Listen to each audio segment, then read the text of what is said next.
Right, hey everybody, welcome to my talk. Welcome to an introduction into the fundamentals of the Microsoft Graph API.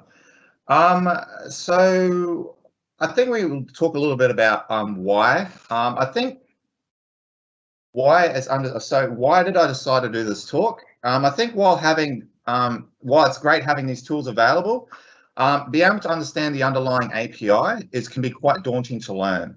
So what this talk is all about is I'm here to demystify that notion and provide you with the tools to be able to get up and running. So this is not going to be a deep dive into the whole Microsoft Graph API process, but it's just going to be more of an overview and again, an introduction. So a little bit about me. I work as a senior consultant at Insync Technology. I specialize in WinOps automation and I'm a PowerShell subject matter expert. REST is my bread and butter. REST is my bread and butter. I'm also known as that guy. I love to push the boundaries of PowerShell to the limits to see what's possible. So I've created a PowerShell aimbot, a remote PowerShell bot that works over the internet. And I've also created a stock market forum web scraper using PowerShell. I also stream quite regularly. And I'm the co-founder of the Brisbane PowerShell user group. I'm an author, which contributing and editor to the PowerShell conference book, Volume 2. And we're also doing Volume 3. And finally, I enjoy running and I love playing paintball. So a couple of little things about me. You can also see I've got my Twitter and my GitHub and my Twitch, so you can go ahead and follow me on that. So I definitely recommend you, if you're going to have any questions that I can't get a hold of, go and follow me on Twitter, DM me on Twitter, or send me a tweet, and I can answer that question for you. So again, we're just going to acknowledge the traditional custodians of this land, where this online conference is hosted, the traditional custodians of the land, where this Australian-based speakers and participants are located. We also like to pay respects to the elders, past, present, and future. Again, we've got the code of conduct, so I'm not going to go through the whole code of conduct, but ultimately, let's just be constructive, let's be respectful, let's be helpful, let's be kind. And let's keep going. So let's quickly talk about the breakdown. So we're just going to quickly go through what we're going to be covering today, and then ultimately, if there's any other things that we can talk about, we can, but ultimately, we're just going to be focusing on these items. So the first thing we're going to be doing is we're going to be focusing on an introduction to HTTP, JSON, REST, and OAuth. So it's going to be a fairly detailed introduction. It's not going to go into too much depth because ultimately we need to focus on the graph, components of this, but ultimately having an understanding of the HTTP side of things will also help you guys understand Graph. I find that if you don't understand Graph, but you have a good understanding of HTTP, Graph will come really quickly. If you don't understand HTTP and then trying to understand Graph, it gets a little bit frustrating. So next thing we're going to be doing is authenticating with Microsoft Graph. So we're going to be looking at how to actually auth with Microsoft Graph. I generally find this is quite a difficult process for people to conventionally get their head wrapped around. So we're going to be spending a bit of time in that. We're going to be looking at all the different little settings in that. Next thing we're going to be doing is navigating Microsoft Graph URL Endpoints. So we're going to be looking at how to actually use it and what tools are available for us to be able to do that. The next thing we're going to be doing is looking at some additional resources. So I've got some handy dandy resources that we can have a look at. And finally, we're going to have some time for questions. So what we're going to be doing is I'm going to be answering questions at the end of this talk because there's a lot of content that we need to get through. And ultimately, what I can do is I can quickly go through those questions, answer them. And if there's any questions that I miss, again, send me a tweet or you can just reach out via Teams. And I believe that I can probably answer those as well. The slides will also be, I believe, will be put up on Teams. They'll also be on my GitHub, so that as well. So what's not going to be covered? So first thing's not going to be covered is, okay, we're going the other way, is Microsoft Graph subscriptions. So we're not going to be focusing on Microsoft Graph subscriptions, neither we're going to be focusing on webhooks. We're not going to be doing a deep dive into JSON web tokens. So I know that it's something that is really important to understand, but for you guys just getting up and running, having a basic understanding is really all you need. And finally, we're not going to be doing any sort of deep dive into Postman. Now, we're not talking about Postman Pat, but we're actually talking about Postman, our API collaboration tool. All right, so let's get started. So the first thing is, what is HTTP? So HTTP is a request and response application that's built on TCP and UDP. Commonly, TCP ports is 80, 80, 80, 80, 81, 3124, 443 for HTTPS. Clients communicate with the server by issuing requests and the server responding with responses. The client running an application, for instance, let's think of a browser, so Google Chrome, Firefox, Mozilla Firefox, Internet Explorer, Edge, they're all clients. And what they do is they leverage this technology, this protocol to be able to communicate with services locally and on the internet. Services running a web service or a web service such as PHP, IIS, Apache, Tomcat will service these requests. Data is transmitted using the body of our HTTP requests. We're going to have a bit of a breakdown of the HTTP. I'm going to break out my handy dandy highlight, my handy dandy laser pointer. We've got the HTTP header, firstly. So each request and each response will have these specific elements within it. So you're going to have the HTTP header. Now, the HTTP header describes the characteristics of the request. So think of it as like instructions on how to read a book. A really good example here, if you guys can see it, is a book. Okay, great. We've got instructions on how to read the book. But the one problem with this book is that it's in French. Now, personally, I can't read, I can't speak French. My wife can. However, when my daughter brings me this book, well, I can't understand that. And this is where HTTP headers are really important to understand, because ultimately HTTP headers can provide that instructions on the client, let's say myself, be able to actually read that book. Now, HTTP headers also contain, for example, response headers and status codes. So everyone's familiar with the big old 404. You also have 403, 300s, and 200s. We'll talk about status codes coming up. We also have the language type, as I talked about in the book. So when the client is communicating, let's say from, I say to my daughter, bring me a book, and I didn't fail to specify what language I wanted, she's going to bring me a French book. Now, ultimately, that is bad for me. So ultimately, what I need to do is be specific, and I can specify the language type. It also applies with computers. HTTP headers are what we say are stored in what we call a key value pair. HTTP body contains the data or the payload that's being sent and received. So using the actual book analogy, the body can be encoded with, it's an actual book. It's the content within the book itself. Using the body can be encoded with different data types. So it could be XML, JSON, YAML. It can even be a byte array. And then, so it's basically just a platform for messaging. Then we have the method. The method is used in the client request to describe the intended action of the request. So some good examples are most commonly used on the internet are get and post. So get retrieves a resource, post pushes or creates a resource. So for instance, when you log into Google, you log into WordPress, things like that, you're going to see a post because data needs to be sent back to the server. And that's the way it tells it that. You can use also within REST and things like that, we can use push and patch, which can be updating a resource, and delete is a method as well, which can remove a resource.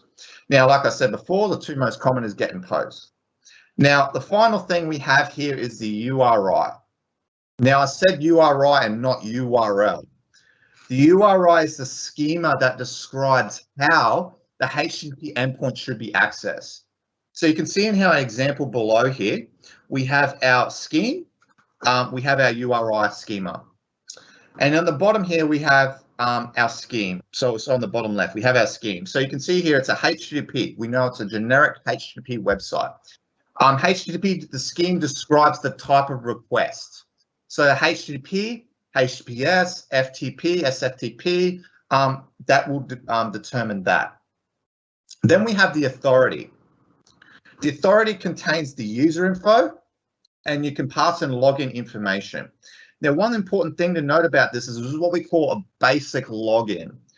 It's clear text passed from the client to the server. Anybody sitting in the middle can intercept this traffic and be able to recognize what the username and password is. We call this a basic login. You generally don't see this on the internet. However, it's part of the schema. Note that it's separated. You have your username and it's separated by a colon. So you've got username, colon, password. The next thing we have is our host. Our host is our endpoint that we're wanting to access. And usually it is our, it's an actual host. So if you're going to, like google.com, if you type in www.google.com and you actually do an NS lookup, that's a physical IP address host. The next thing we have is our port. We can specify custom port. So you can see here we've got a custom port of 123. By default, when you are entering with a browser, it'll assume the port will be the default port, which is usually 443, 80, 80, 80, 80, 81, and 3124. And if you're using FTP, it's port 20. Then we have the path. Now, the path describes the location of the service. The best way to think of this is a file path. Different paths provides different services. So, for instance, you go to google.com, you're going to get the search page. If you go to /login, you're going to get a login page. They're different services that are being provided. The next thing we have is the query. The query is prefixed, firstly, we need to note by the question mark. The query enables server-side filtering and selection, improving performance. So you can do things like, you can see here, we've got tag equals networking and order equals newest. So on the server side, there would be an actual a property called tag and a property called order. So we're saying, hey, we want all the networking, all the newest networking information, because we've got the order to be newest and the tag to be networking.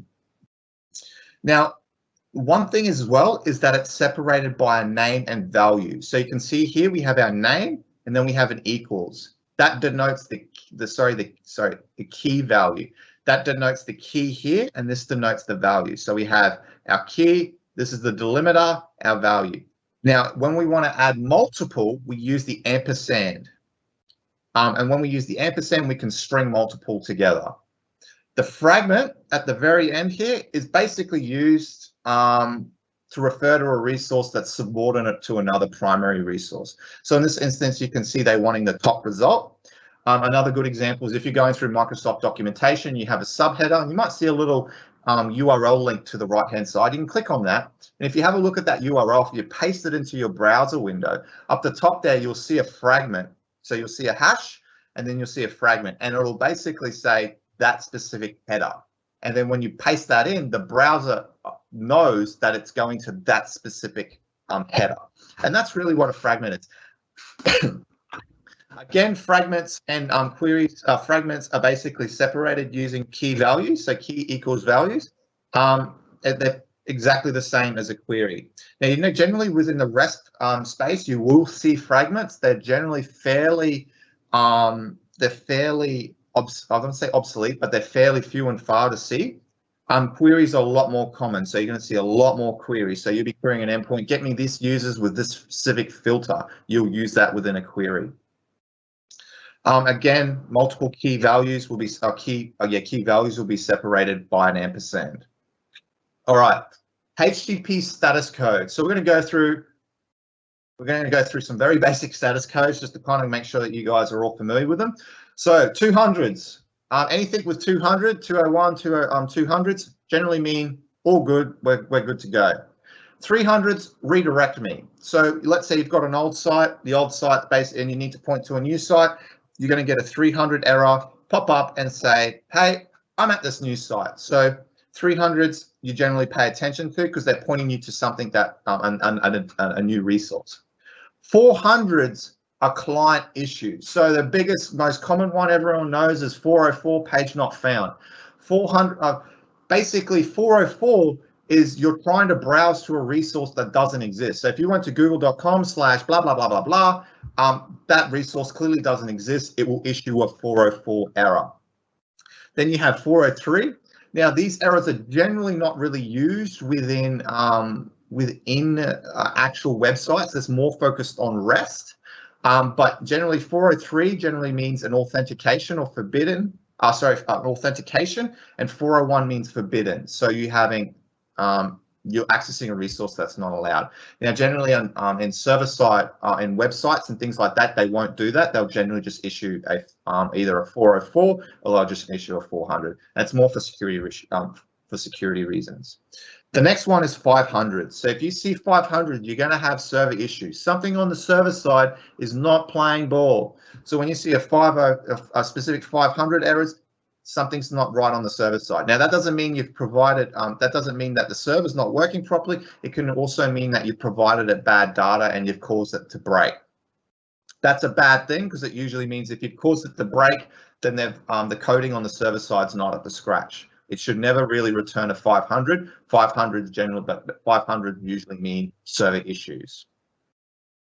So let's take a look at a HTTP header. So in here, I've got my Firefox and I've just got inspection tools open. I've just got a basic screen grab here. And you see here, we're browsing to Microsoft 365 May /sessions. You can see here's our remote address. We've got some information. Now you can see here, we've got our request headers and we have our response headers. Our request headers are the client requests being sent to the server. This is telling the server, hey, this is what I want to access. This is the information that I need. This is what the language I would like. So you can see in here, there's a little bit of information about my browser. I've got Firefox. I'm actually using WaterFox in this test. I'm accepting, these are the encoding types I'm accepting. I'm also these are the values that I can accept. This is the language that I want. This is the encoding, this is the connection type. So you can see here, this is basically telling the server, if we go back to the analogy of the book, I want an English book, please. That would be something that would be great. Now the server is going to respond back and it's going to provide a little bit of information about itself as well. So the first thing you can see here is the server type. Now you can see here it's an NGINX. What that tells me very straightforwardly, it's either a PHP server and this website's running WordPress. I know that because my wife has a WordPress website. We can see the date of the response. We can see content length. We can see some links.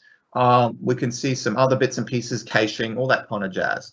So realistically, you can see how those two things are able to help decipher the HTTP request. Now, the key thing with the server is that when it responds back, you can see in here the content type. This is telling the client how to render the content. So it's going to hand that HTML content back, and it's going to say, hey, on HTML, we need to render some HTML. And that's really a HTTP header breaking down. So let's keep going, and let's go have a look at a simple HTTP process. So this is a very, very, very basic example, but I hope this will help articulate for you guys how this whole process works. So we're going to use the example. We have a client who's using a browser and enters in google.com, www.google.com. Now, the first thing that the browser is going to do, it's going to, using the URI schema, it's going to basically determine the endpoint, the port, the scheme. So remember how we had the URI? It's going to format a URI into a URL. Then it's going to construct that HTTP header, provide basic information about the browser, the language, the encoding types. It's going to determine the method. Since we're making an initial request, it's going to be a GET. So you can see here, we're going to send a GET request to our server. Now, the server is going to receive this request, and it's going to do the following. The first thing it's going to do is make a determination, is the request valid? Does it require a username and password? Is the encoding type correct? Is the browser compatible?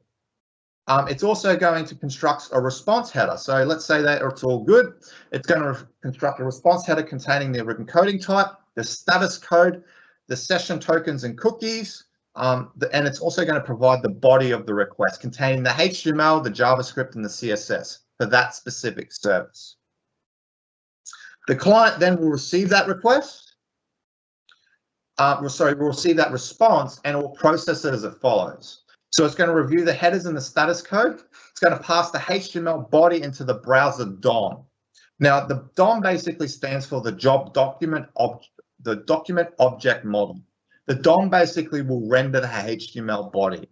So what it's going to do is load any dependencies that are in the body. So like CSS styling, JavaScript, anything that it needs to do, anything that it has any dependencies on, it will go and run subsequent HTTP requests.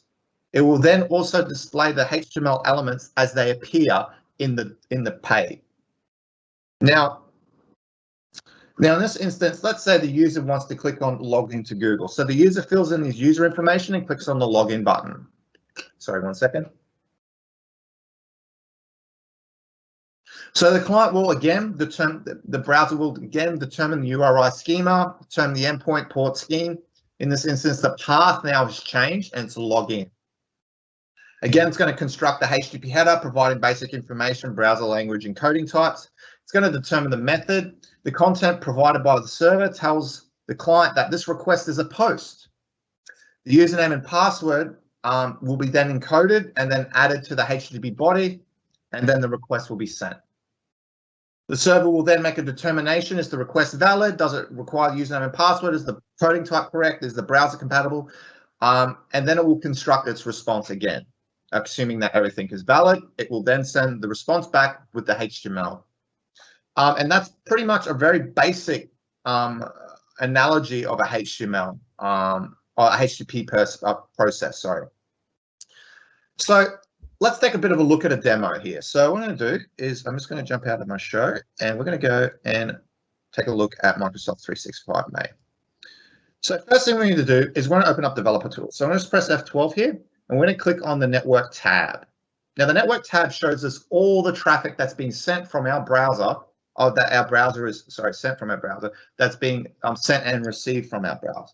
So let's go ahead and browse to Microsoft365may.com and we're going to see our initial status.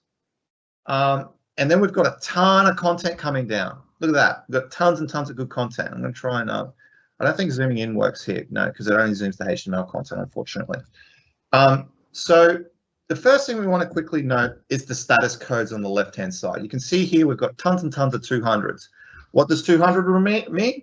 We're all good. It's all good in the hood. So the next thing we're going to do is we're going to go right up to the very top. This is our initial request that our browser did. Note that the default path, it's a slash. You can see here we have on our left-hand side, we have our request headers, we have our response headers, and we have our request headers. And you can also see that we also have our method here, and it was a get method. We need, and also you can see here, it's a get method. Now, what's with all these subsequent lookups?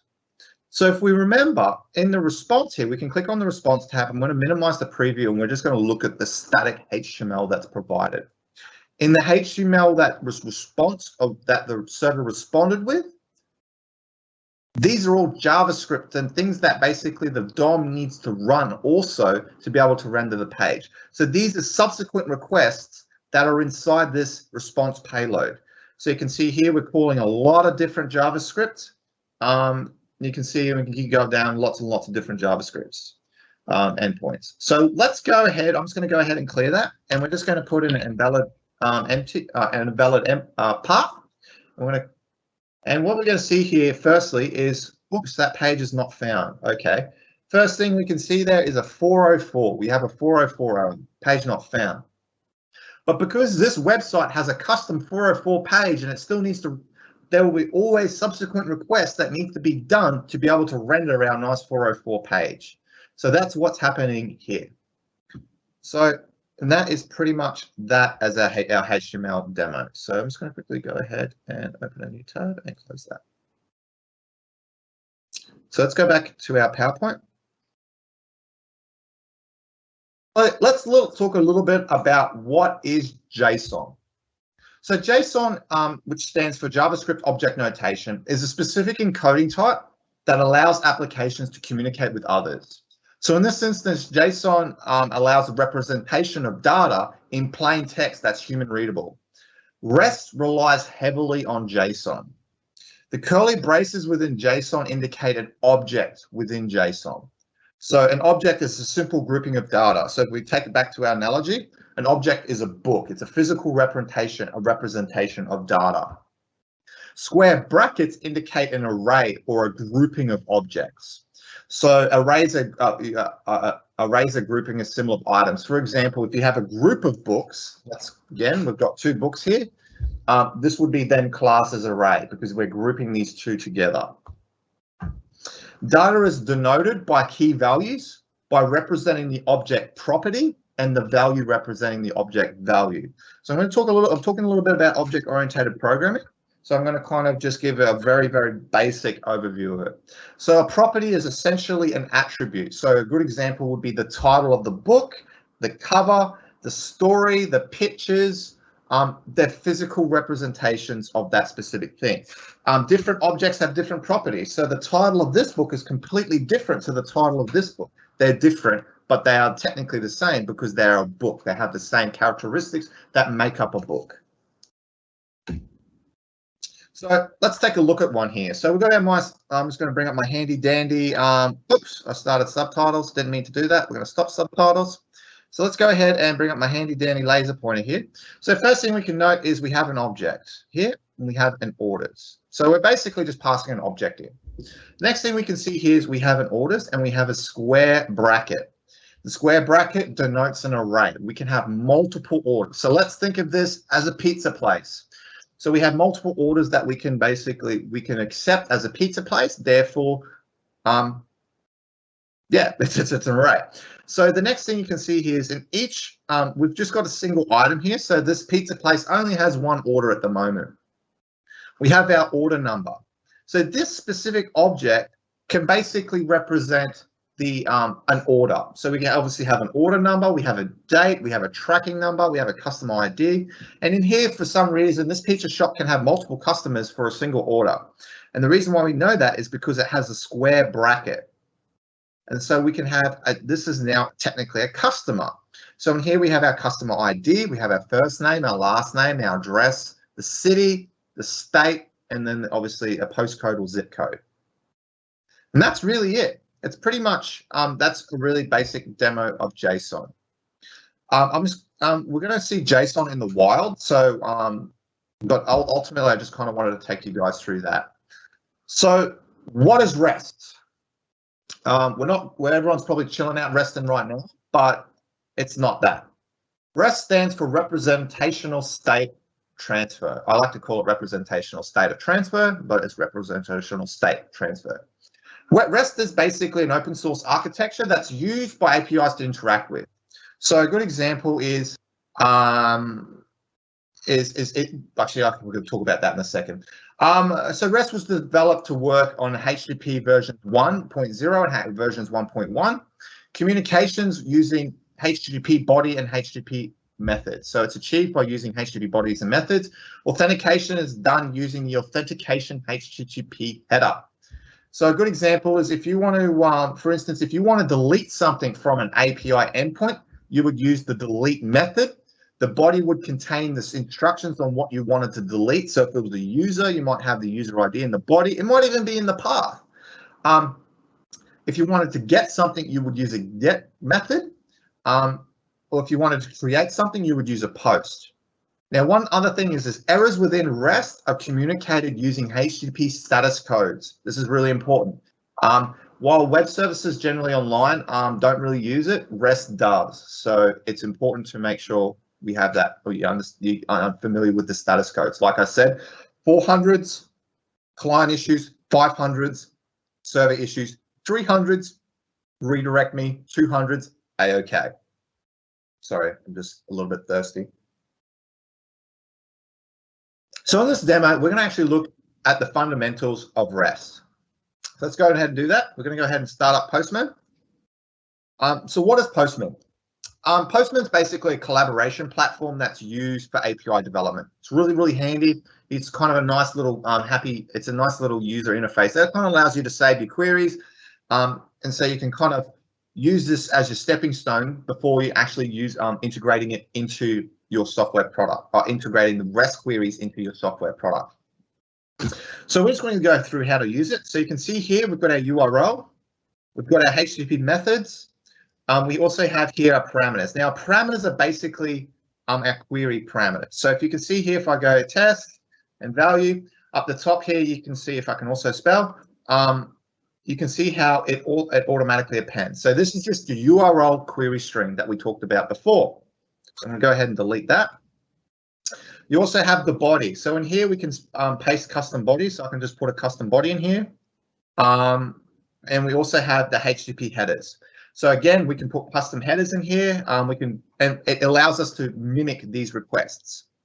So first things first, let's just go ahead. I've got a pre-prepared Azure function, which we're not going to really talk about, but I've got a function running locally. And we're going to go ahead and browse to our endpoint. So this is a local web server that's running on a machine on 77.1. You can see here we need to specify the custom port because it's not running on port 80 or 8080, 8081, 3124, 443. So this is important.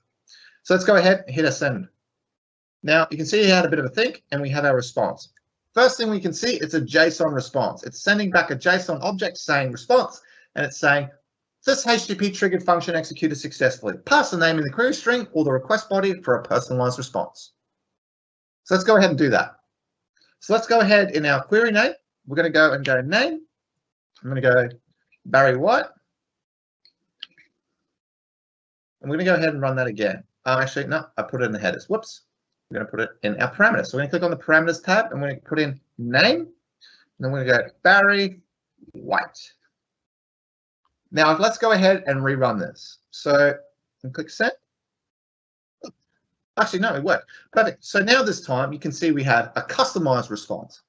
This is one of those things when I'm talking about when we're using the query parameters to actually produce a different result and achieve a different thing. So here we have hello Barry White, the HTTP function triggered function executed successfully. Great. That's cool. All right, so let's now change our endpoint. So let's have a look at a post method. So what we're going to do, we're going to go ahead and first, actually, we're just going to trigger this one. We're going to trigger our demo 2B. So we're going to go ahead and run it. And the first thing we can see here is we don't have a response. But on the right-hand side here, we have a 404 not found. That endpoint doesn't exist. Now, the reason why is I've consulted my documentation, my internal documentation in my head, and I know that the only way that this endpoint can be accessed is because we need to use a post method. So what we're going to do now is we're going to change our method and we're going to go ahead and send it again. Great, now we actually have a response. We can see our status code's 200, okay, and we have our response here. So this is our this HTTP function triggered successfully, passing a name in the query string or in the request body for a personalized response. Now this time we're not going to actually use a we're not going to use the query string. We're going to actually pass a JSON body into our request. This is our client request, and what I'm going to do is just paste my JSON body. So you can see here, I'm just going to flick it to JSON. You can see here we're passing our name, and it's going to be called again Barry White. So let's go ahead and send that, and you can see here we have our response. Hello Barry White, the HTTP triggered function executed successfully. And that is really a nice basic demo of a REST request. Cool. Let's keep going. So the next part, oh, we're halfway. Competition week 3. So people who are actually watching this, grab your phones and grab your QR readers, scan that, and you can get yourself a free prize. So I'm just going to leave that up for about a couple of seconds, and then we'll carry on. Cool. All right, let's keep going. Actually, I'll give you guys another 20 seconds because someone's probably running for his phone, and he's probably going to miss out. So I just want to make sure that everyone has it, and then we'll keep going. Give it a few more seconds. All right, let's keep going. Cool. So the next thing we have is what is OAuth?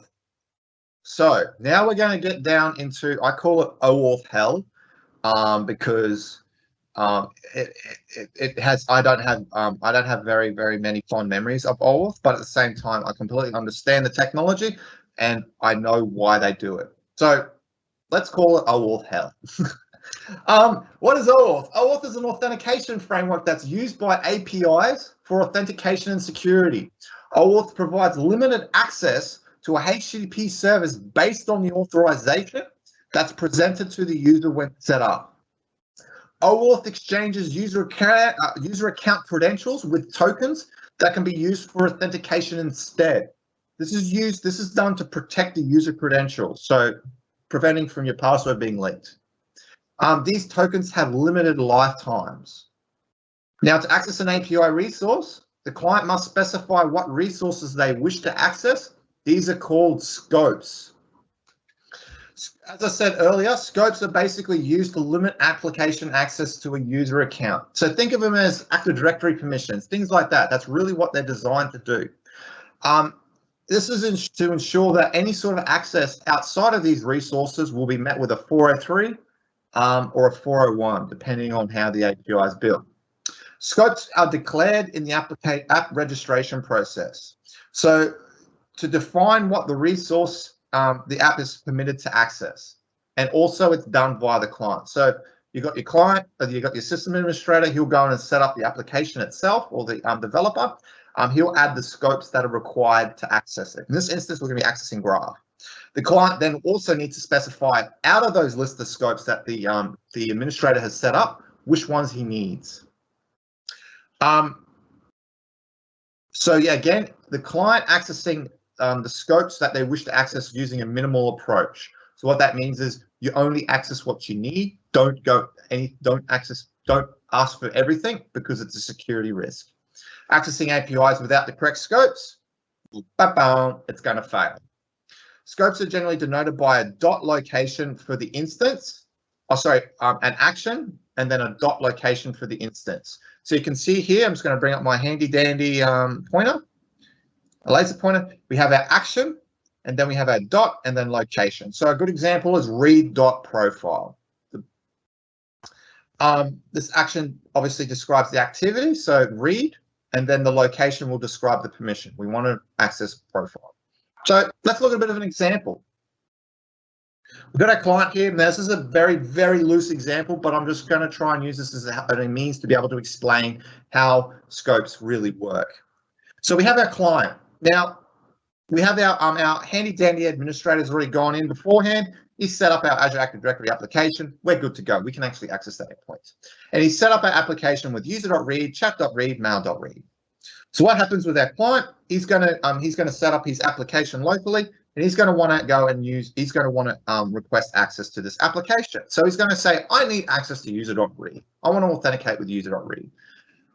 The Azure Active Directory application will respond with, well, it's within my scopes. It's going to return an access token, and in that token, it's going to be encoded within user.read. Good to go. Now, the client's then going to decide, hey, we need to access our Microsoft Graph endpoint. That's what we want to do. So we're going to go ahead and read our user information using Graph. It's going to use this. It's going to send the request. Obviously, within the token, you have user.read. In that token, Microsoft Graph will validate it and go, yep, all good to go. A-OK, you can have that data. So that's an example of a successful one. Now we're going to talk about a couple of unsuccessful ones here. So again, our handy dandy admin set up our Azure Active Directory application. Our clients requested user.write when actually requesting access. The Azure Active Directory application is going to look at it and go, what do you want? That's not in my list. Access denied, because it's outside the scope of the application. So in this instance here, no token will be approved. It will actually provide an error and say, you're trying to access a resource that's not allowed. Cool. Now, the next one is the next situation that we're going to have is the client. Again, it's going to try and access it, but then it's going to try and access an endpoint in Microsoft Graph that requires user.write, or it's going to try and write some content. He's going to, let's say, change the first name of his user account. Well, it's not going to work, even if he's accessing a user.write endpoint with it. And the reason why is because he has a user.read token. He doesn't have a user.write token, he has a user.read token. And so what happens is Microsoft Graph will get it, validate it, and go, you don't have the correct token. So let's quickly talk about some access token FAQs. I briefly talked about it. Actually, yes, we're going to quickly talk a little bit about access tokens. So an access token essentially is an encoded key that's used to access API resources. It's signed using JSON web tokens. We're going to talk a little bit about that. They have a limited time. You can adjust the lifetime of the token, but generally speaking, they have a limited time. You need to refresh those tokens. This is obviously to prevent. If someone's has gotten your token, they can only access your resource for a certain period of time. They also they are still technically passwords and they should be treated as such. So don't go chucking tokens in plain text because that's bad juju. So we're going to go through the OAuth 2.0 process, and then we're going to go through a really quick demo of that. So the first thing we're going to do is we're going to set up access. So the administrator is going to connect to our application endpoint, enable access, define the scope of the permissions. The application will ensure the application ID. The application will issue an app ID, a client ID, and a client secret. We're also going to need to set up a callback URL. I'm going to talk a little bit about that in a second. These are approved. A callback URL is approved URL that the app can respond with the authorization code. So it's basically, again, you're preventing an application from, trying to capture the user application without the correct web service running. Now we have set up access. The client is now configured to point to that application ID, and now we can get an authorization code. The authorization code is used by the application to verify that the consent has been given by the user. So you remember when you're going to log in, you see, do you want to access these resources, approve or deny? That is the key fundamental to the OAuth process. It's built with scopes so that when you as a user have to approve what it's trying to access. Now, ultimately, most users just click next, next, next, but realistically, that's what its intent was. The user needs to be able to allow that access before that process can complete. Now, in that URL, you're going to have now we get that nice pop-up box with the login form, and then we basically can obviously we get that approval process. We click approve, and then what will happen is we'll get a response back to our callback URL with the authorization code. That code we can then use combined with the client ID, the secret, the scope, and the callback URL. So everything that we provided, including the auth code, to exchange it for an access token. Now, once we've got that access token, we can use our service. We can call it, and we use it we basically specify that access token in our authorization HTTP header. And we're going to see a bit of a demo with that. Now, when the access token is expired, we can use we can obtain a new token by using the refresh token in exchange for an access token. So if you have our refresh tokens enabled, you can use it for that. All right, let's take a look at the demo. So let's go ahead and end our show. This is going to be a really fast demo because I'm just curious of time. However, just rest assured, we will be going through this process in detail when we're actually setting up the Azure application. So let's go ahead and go have a look at our demo here. So step one, we're going to set up our application. So you can see here, I'm setting up my client application in Azure Active Directory. I'm just going to basically give it a redirect URI. I'm going to go ahead and create that. So once we've done that, we're going to go ahead and create a client secret. So we're going to, again, we're creating that client secret. We've got our app, we've got a client secret. We've got our callback URL. Now we've got a client, we've got an application, a client ID, sorry. We've got a client secret, and now we have a client ID. And then I'm just making some other bits and pieces here, which we don't really need to worry about. The next thing we need to quickly just pause on is I'm making sure that my configured permissions are set up. So by default, we have user.read. So let's log in and obtain an authorization code. So you can see here, I've got the specific URL that I'm accessing. We're going to go into a little bit more detail when we actually set it up. I'm going to paste that into a browser. First thing you can see here is we're getting our awesome login. Now, I've already logged in, so we haven't actually got the 365 login, but ultimately you'll be prompted for a 365 login.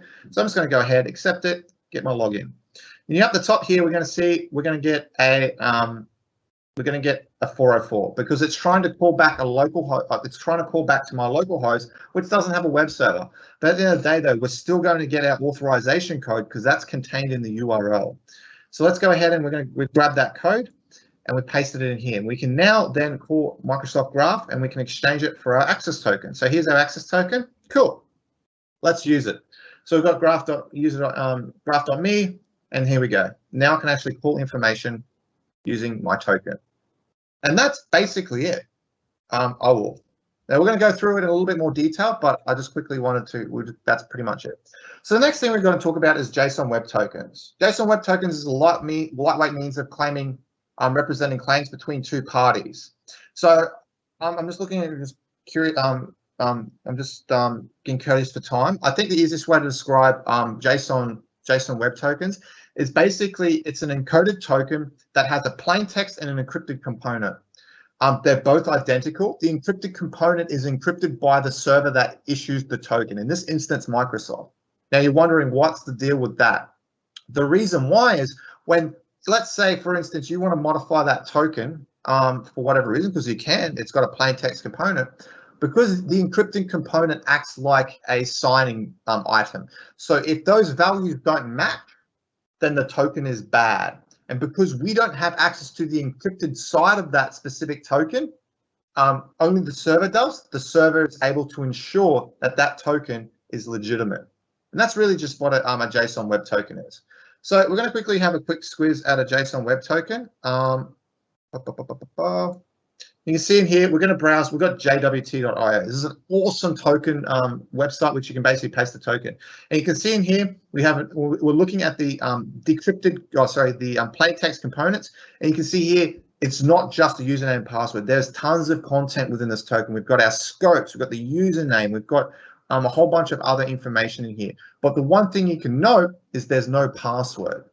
So it's just a message of, it's a means of being able to provide claims. All right, next part, authenticating with Microsoft Graph API. Now we're going to be diving into a lot of demos now. So I think we've pretty much covered most of the theory. So we're going to be really getting right up into the demo. So I'm going to go ahead and end the show, and we're just going to be going through all the bits and pieces here. So let's go ahead and set up a connection in Microsoft Graph. The first thing we're going to do is going to go to our Azure portal. So you can see here, I'm going to portal.azure.com, and then I'm going to go to app registrations. I'm going to then create a new register. I'm going to register a new app. Let's give it a name. So now you've got the supported account types here down below. So there's three different types. We have single tenant, so you're going to run on your own tenant. We have multi-tenant, any Azure Active Directory tenant. Then we have multi-tenant and personal Microsoft accounts. So what that would basically mean is you can use your LinkedIn accounts, or Hotmail accounts, those kinds of things. The next thing we have is our redirect URI. So the URI is again used to capture the authorization key. It's important to mention though, with the URI, you either need to have a HTTPS for your production websites, or if you're using a local host, it will then permit HTTP. But HTTPS is the only permitted in production. We're going to then go ahead and we've registered. We're going to copy our client ID. Again, we're going to need this to be able to get our token. We're going to be able to, for our client to be able to identify what app it's accessing. So we're going to paste it on a handy dandy notepad. And we're also now going to then go and register a client secret. So let's go ahead and click on certificates and secrets. We're going to now register a client secret. Note we can provide a certificate, or we can provide a client secret expiry. We have 1 year, 2 years, never. It's generally recommended to roll over your client secrets because ultimately it is a key component in the auth process. So we're just going to give it a year, that's fine. So we're just going to paste our nice client secret in.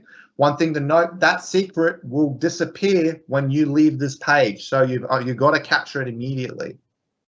The next thing we're going to do is we're going to specify our API permissions. So API permissions, again, we're going to need to add application permissions for our client application. So one thing I want to mention and quickly pause is grant admin consent.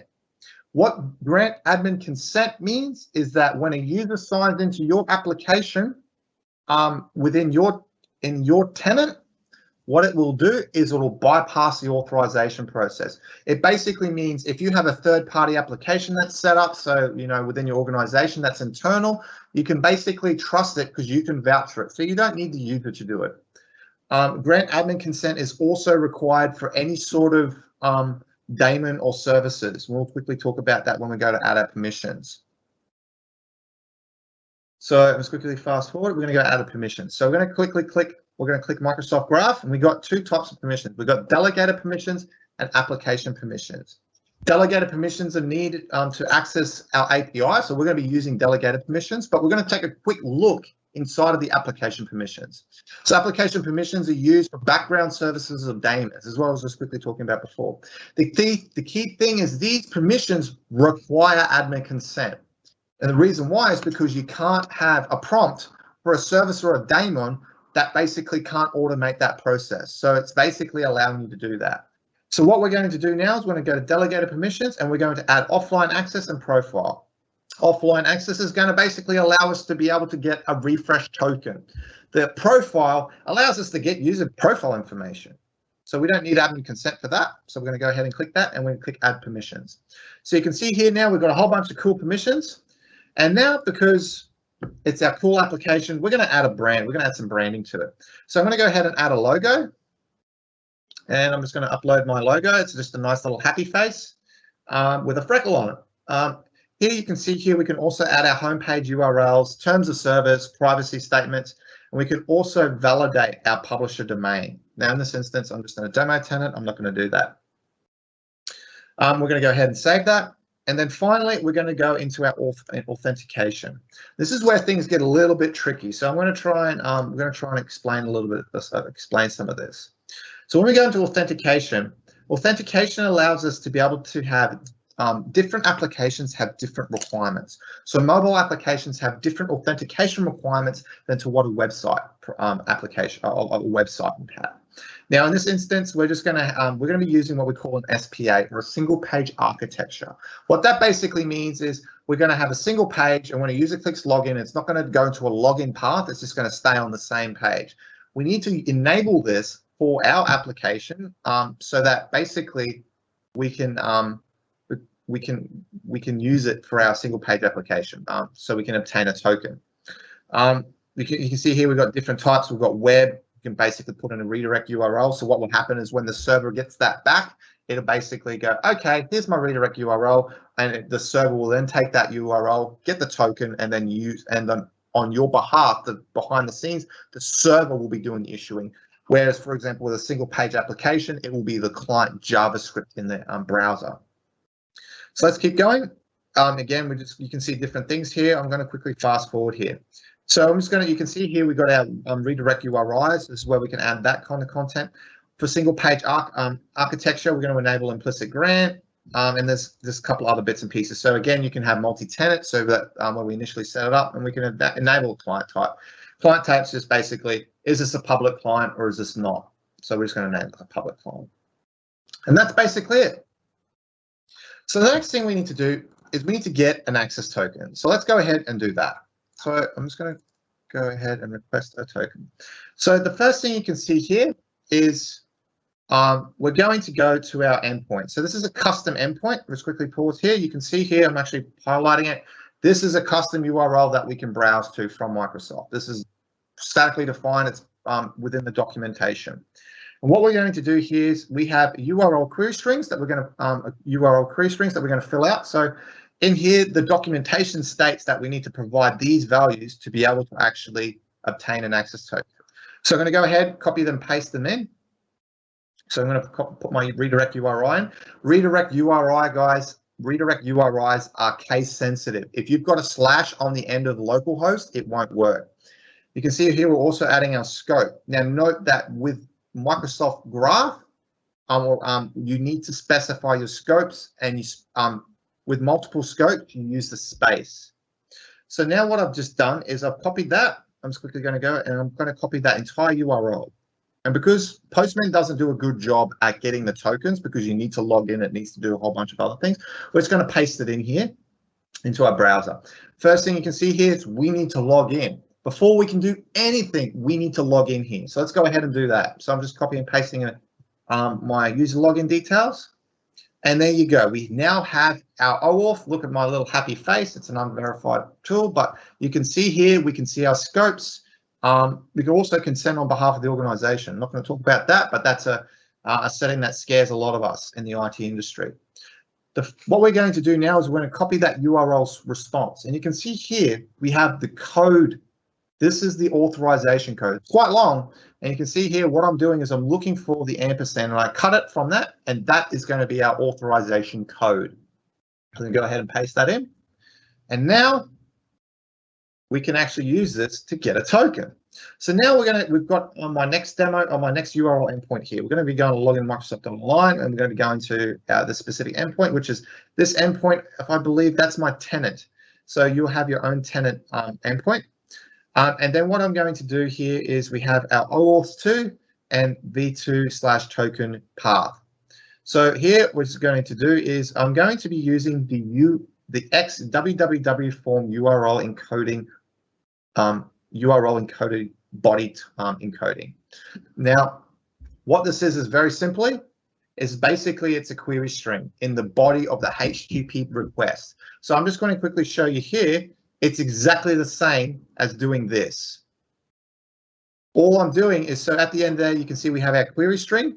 Those items at the query string, rather than having them in the URL itself, we can just put them in the body of the request. And what we can say is we say, hey, this is an XWWW form URL encoded.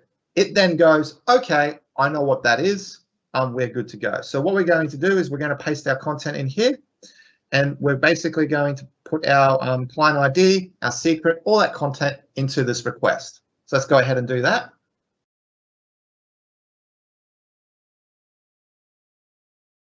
So you can see here, again, scopes, the URI, we're putting everything back in.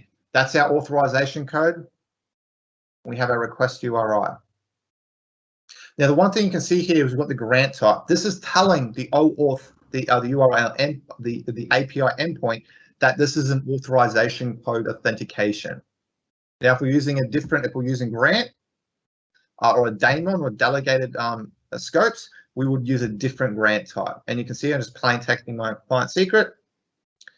And I made a bit of a boo-boo here. And the reason why is because I took my sweet ass time between recording these demos, and I mean a couple of hours. OAuth response codes only have a limited lifetime, and a couple of hours is a little bit too long here. So what I'm going to do is I actually need to go and get a new auth code. So what we're going to do is we're going to go and do that. So let's quickly fast forward. And you can see here, I'm just quickly logging back in, blah, blah, blah, grabbing that code, pasting that in, got a new code, good to go. So let's go ahead and then exchange that for a token. So we're going to paste that in. We're then going to hit a send. Now, one thing, actually, I'll just quickly back up for 1 second. The one thing that's actually important is that you can see we have a 400 request. So it's not a 401 or a 403, it's a 400. Hey, this is a bad request. So don't take status codes as like status codes are important, and you think 400 is a client issue, but don't if you don't have a 401 or a 403, don't think it's an authentication issue, because in this instance it wasn't. But at the same time, though, you do have a very, very, very helpful API who came back with saying, hey, your authorization code's expired, please refresh. So and then we have our access token. So you can see in here, we have our token type, we have our scopes, we have our expiry. So this is when that token will expire. And then we have our token and our refresh token. So let's go ahead and grab that. And what we're going to do now is, using this token, we're now going to consume our Microsoft Graph endpoints. So let's go ahead and do that. So this is our next demo. So we're going to go, I took my sweet time recording between demos. And so I need to get a new token. The token expires. These things happen. So I need to go and get a new token. So what I've done here is I'm just now going to just paste my access token in. And we're now going to consume our endpoint. So the first you can see here is we have our Microsoft Graph ME. And this is a predefined URL. It just basically says, get me something about the current user that's logging in. Get me the user information. Cool. So we're going to be using the get method. And in the header, we're going to be using the authorization header. Now, these are predefined. You don't have to go looking for them. We're then going to prefix our value using bearer. Bearer basically tells the endpoint that this is a bearer token, or a token that's been used in that has been exchanged for its user credentials. So you can see here we're going to paste our token. And we're going to and that's pretty much it. We can go ahead and query our endpoint. It's that simple. So let's go ahead and do that. And we're going to send our request. I'm just waiting for me to catch up. And we're sending a request. Took a little time, but we've now officially called Microsoft Graph. And you can see here, we've got content. This is a JSON content. Apparently, I can't visualize it. We can see here, this is the raw content that it's sent back. But what are we looking at? We're looking at JSON content. This is an object that's sent back by Microsoft Graph containing the information of the user. So that's cool. So the next thing we're going to do is we're going to go and hit an endpoint. So in this instance, we're going to go and hit the mail endpoint. So you're going to see here, I'm going to change my URL. So up here, we're going to change me/messages. Completely different path. Still referencing myself because we're using me, but a completely different path because we're going to messages. So let's go ahead and hit send. Now, one thing I'll quickly want to note is that we do have access to this. And what do we get? First thing we get is resource could not be found, and we get a 404. So what's the deal? And the reason why this has happened is because my user account that I'm accessing it doesn't have a 365 mailbox. They don't. Why? Because it doesn't have the licenses. And this is one of these things, it can be quite cryptic. So when you are browsing these resources, you're not going to see licenses not available. You're just going to see resource could not be discovered because it doesn't exist. All right. So let's keep going. As you can see here, we have an error. Resource could not be discovered.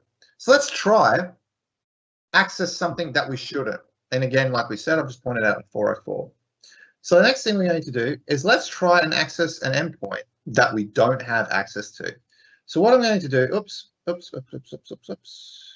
we have our URL. Oops, I'm just going to really back up here. We have a different endpoint. This URL basically says, get me all the information for all the users. This is outside the scope of our scope. So we're authorization header, everything's correct, but because we're going to be trying accessing a resource that we don't actually have access to. So let's go ahead and see what happens. So we're going to hit send a request, and the first thing we can see is request denied. Boom. Insufficient privileges to complete the organization or operation. You can see here we have a 403. We're not allowed to access this resource. And that really is us calling Graph. It's that easy. Cool. So one of the things I did want to talk about, but I don't think we're going to have time, is I want to talk about Microsoft Authentication Library. So if you guys want to, on my GitHub, I will be putting the slides and all the code up on GitHub. So if you guys want to be able to actually use Microsoft Authentication Library, it's a super easy to use Microsoft JavaScript library if you're using client-side JavaScripting to access Microsoft Graph and to run a Graph request. Super easy to use. I've got the code very well commented. You don't need to deal with any of this, any of that process. So when you're basically getting it, when you are requesting it, you point your application ID, you say log in. It'll basically do the OAuth pop-ups. It will handle the entire OAuth process. And then when you need to get a token, you just say, give me a token, and it will hand you a token. So you don't have to handle all this kind of, oh, is my token expired yet? It's not expired. It will do all that for you. So it makes it calling Graph or any sort of API endpoint super easy. It's awesome. I love it. But we're not going to have time to do that. So if you do go have a look at my code, you can see it's quite extensively documented. I've actually taken the sample documentation by Microsoft and annotated a whole bunch of notes to be able to, for you people to be able to articulate what's happening there. So next thing is navigating Microsoft Graph URL endpoints. So let's use, the first one is, and I think everyone probably knows about this, is the Microsoft Graph Explorer. There's a couple of little things about the Microsoft Graph, is that basically there are 3 endpoints that you need to be aware of. API endpoints. You have the version 1.0, which we can see here. You have beta, which is all the new features, and then you have other. Now, other's not really known, but it's there. Microsoft Graph tokens don't work outside of Microsoft Graph API. So if you're trying to use access a Microsoft OneNote API, that's the old OneNote API, it won't work. Graph only works for Graph. If you're using OneNote, you have to go through a completely different authentication process. They don't work.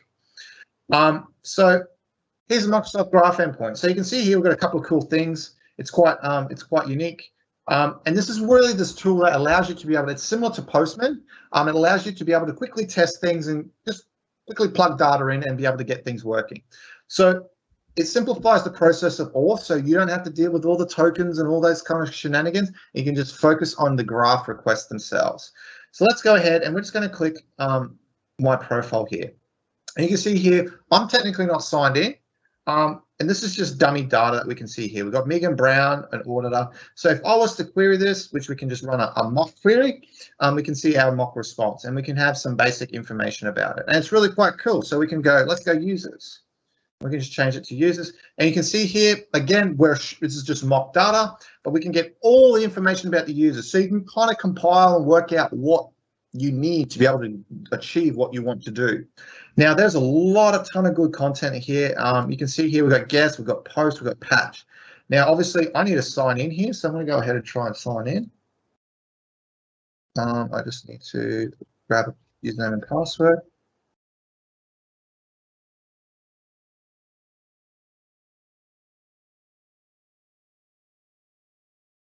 I'm going to go ahead and sign in. I'm just going to sign into my tenant. Once we've done that, oops.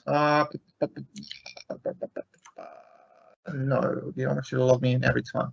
Now we can actually use live data. So let's go ahead and requery that.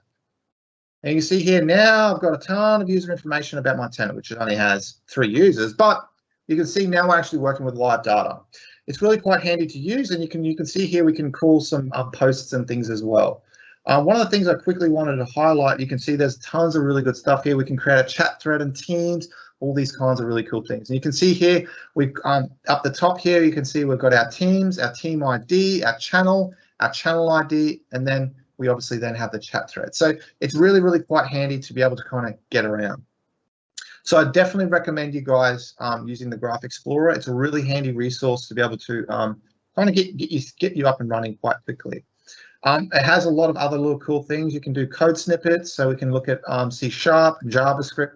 I generally work with JavaScript when it comes to JavaScript and PowerShell and some C#, but you can see here, this is how we call this endpoint. It's quite a savage way of doing it. There's better ways of doing it, but it's possible. Other things, there's other resources as well. So I'm going to quickly talk about some other additional handy dandy links and resources. The next one is the API reference. So on the API reference here, we have the complete documentation for Microsoft Graph. So like I said, you could just go right up to the top there, go API reference, and we can go here. So I'm just going to put this in a sim for you guys. And let's go ahead and we're just going to look at the user list users, because that's what we were working with before.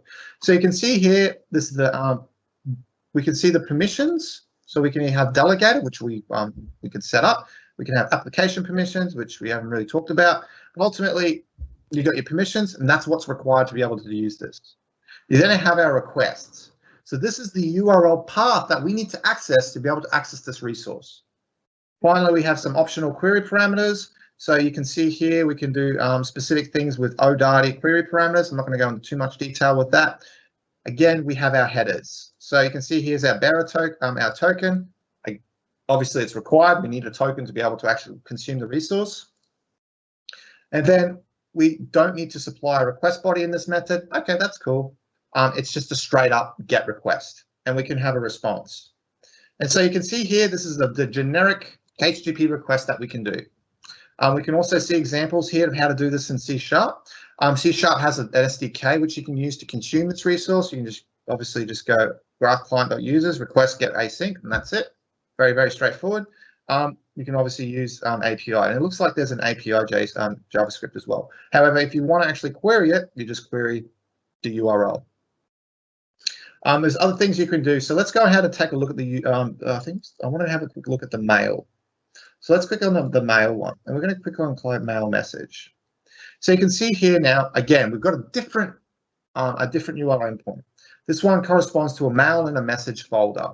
So in this instance, you can see we've got all our methods about the mail, which is cool. We've got properties. Now, these are properties that we can manipulate in our HTTP body. That's quite extensive. So let's go ahead and let's click on the create message one. So you can see, again, we have permissions and we have different HTTP requests in this. So in this here, you can see we have, we're requiring a post. So what this is doing, obviously, we're creating a message. So we're going to be using a post method. And in our post method, we have different URL endpoints that this works with. We have me.messages, which corresponds to messages within my own mailbox. We have users, so we can specify a specific user ID. We also then have mail folders for myself and mail folders for other users. Again, we need to specify our authorization. This is probably the mandatory one. It's not required, it's mandatory. And then we have our request body. So you can see it here. This is a nice little, we need to create a message with this. So this is our subject. This is our importance. This is our body, our content type, our content, 2 recipients, email address, blah, blah, blah. You can see 2 recipients is an array because of all the square brackets and the body. So it's very, very straightforward. However, let's quickly jump back into the message so you can see the properties. So when we, for instance, we had a sender, so you can see it was a recipient, and you can literally right click, open up in a new, and you can see what we actually need. So you can see in this instance, it requires the email address. So, okay, cool. So we also have a subject, which is what we call a type string. So it's the subject of the message. We can have web links. We can add other recipients. So you can see, let's click on 2 recipients. You can have what we call a recipient collection. A collection is just a fancy word for an array for you to keep things simple. And because it's a collection, we know it's an array. And then basically, again, we just add the email addresses. And that's really it. Like it's really simple product. I've also included in the handy dandy resources, which we're not going to go through today, but basically you can see here we've got Microsoft Authentication Library, and that's for .NET, and we also included the .NET we've also included the Authentication Library for JavaScript. Another one I quickly want to point out is Postman. So see if I can, if it's going to do this. And this is what I was using before. So this is my my Postman. And you can just go ahead. It's free to use. It's for personal use, so you can just sign up, give it a go. It's good to go. And that is pretty much it. So thank you to all the sponsors. I would say thank you to all the people that actually helped put this together. Thank you to my lovely producer. Thank you to Megan, everyone who basically contributed to this product, to this, I would say this 365 May, because it's not a session. This is an entire month of content that's been provided. So thank you guys so much. And thank you to all the speakers as well. So finally, I just want to say thank you. Again, here's my personal contact, so you can go ahead and reach me out, reach me on these. That's my GitHub where the slides will be. I'll also be uploading the slides on Teams, so you can go and fetch that. And finally, if you want to catch me coding, I'm usually coding on Saturday mornings in Australia, which is 5 o'clock. Very, very, very early, I'm writing code on Twitch, so you can catch me there. All right, now is the time for some questions. So I'm just going to quickly pop my headset back on, and I'm going to see what questions we have. All right. So Michael, no questions, but heaps of thank yous and comments from people saying how awesome and helpful the session was. So well done. That's fantastic. You're all good. So if you guys have any questions, if you wanting to reach out to me or anything like that, feel free to hit me up on Twitter at PowerShell Mike. Just quickly go back one. You can hit me up on Twitter, ask questions through that, and I hope that helps. I hope that if you guys got something out of this, and yeah, and I hope that kind of demystified it a little bit. There is definitely, to be honest, I can literally do a 4-hour talk on this, but ultimately I think that won't be allowed. So anyway, guys, thank you so much. And yeah, I hope to see you guys next time.